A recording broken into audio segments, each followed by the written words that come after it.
Steve Harrington. Le nom résonne comme une anomalie narrative vivante dans l'univers impitoyable de Stranger Things. Aujourd'hui, je vous annonce l'arrivée d'une toute nouvelle série sur la chaîne qui va s'appeler Chrono. On va analyser, théoriser sur certains sujets pop culture, mais rapidement. Et aujourd'hui, on commence par le légendaire Steve Harrington.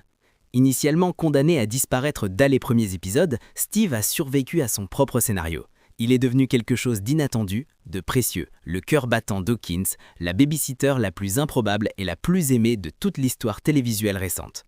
Mais voilà le paradoxe qui électrise le débat. Lorsque le générique final de la saison 5 s'achève le 1er janvier 2026, Steve Harrington est toujours là, vivant, respirant, coachant une équipe de baseball dans un Hawkins cicatrisé.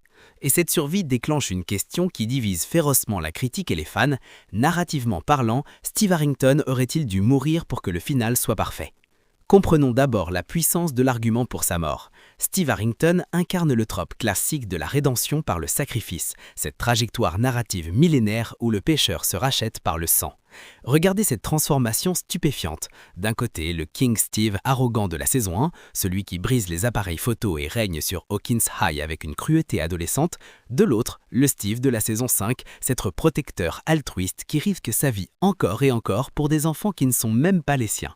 Cette métamorphose appelle traditionnellement une conclusion sacrificielle. L'opération Beanstalk cristallise cette attente. Steve et Dustin forgent un pacte déchirant « Si tu meurs, je meurs ». Ces 4 mots résonnent comme une prophétie tragique. Quand Steve se retrouve sur cette tour radio de 150 mètres dans l'abysse, le public retient son souffle. La théorie White Fang circule frénétiquement. Steve traiterait volontairement Dustin avec froideur pour que sa mort imminente soit moins dévastatrice. Imaginez l'impact viscéral. Steve glissant, tombant, le vide l'engloutit. Puis, dans un ralenti stupéfiant, la main de Jonathan Byers surgit et la grippe. Pas Nancy, pas Dustin, Jonathan.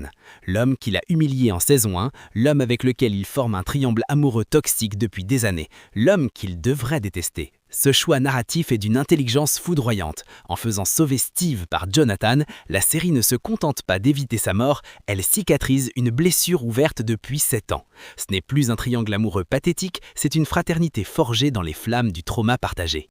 Si Steve était mort, Nancy et Jonathan auraient porté cette culpabilité comme une chaîne éternelle. Sa survie permet quelque chose de plus radical, l'acceptation mature. Dans cette conversation dans l'abysse, Steve reconnaît que son futur n'est pas nécessairement lié à Nancy Wheeler. Il renonce à ses rêves d'un Winnebago rempli de 6 enfants, non pas par défaite, mais par évolution. La série affirme ainsi que le courage ne mène pas toujours au martyre. Parfois, il mène à quelque chose de plus difficile. Continuer à vivre, trouver la paix sans avoir besoin d'être le king pour exister. Joey Kerry l'a exprimé avec une clarté lumineuse. Stranger Things raconte la fin de l'innocence, pas la glorification de la mort. Voici la vérité inconfortable que beaucoup refusent d'accepter. Mourir est souvent la porte de sortie facile pour un personnage. C'est propre, c'est définitif et c'est émotionnellement satisfaisant dans sa tragédie. Mais le véritable défi, celui qui demande du courage plus profond, c'est de vivre dans le monde d'après. Steve choisit de rester à Hawkins, pas parce qu'il est piégé, mais parce qu'il a trouvé un sens. Enseignant, coach de baseball, transmettant son courage à une nouvelle génération. Pour Dustin Ordenson, qui a déjà perdu Eddie Munson d'une manière atroce, perdre Steve serait une destruction gratuite, un traumatisme supplémentaire sans valeur narrative. En gardant Steve vivant, les créateurs soulignent que la famille choisie est ce qui nous permet de supporter les cicatrices de l'Upside Down.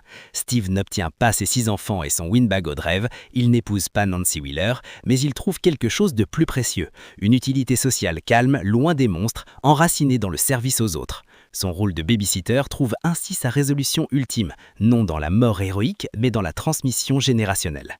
Alors, Steve Harrington aurait-il dû mourir ? Si vous cherchez un final brutal et impitoyable, la réponse est oui. Mais Stranger Things n'a jamais été cette série. C'est un hommage vibrant au film Amblin des années 80, où l'espoir gagne toujours un peu de terrain sur l'obscurité, où E.T. rentre à chez lui et où les Goonies trouvent leur trésor. Steve Harrington est vivant parce qu'il incarne une vérité fondamentale. On peut changer, on peut échouer dans ses rêves romantiques, mais on mérite tout de même de voir le soleil se lever.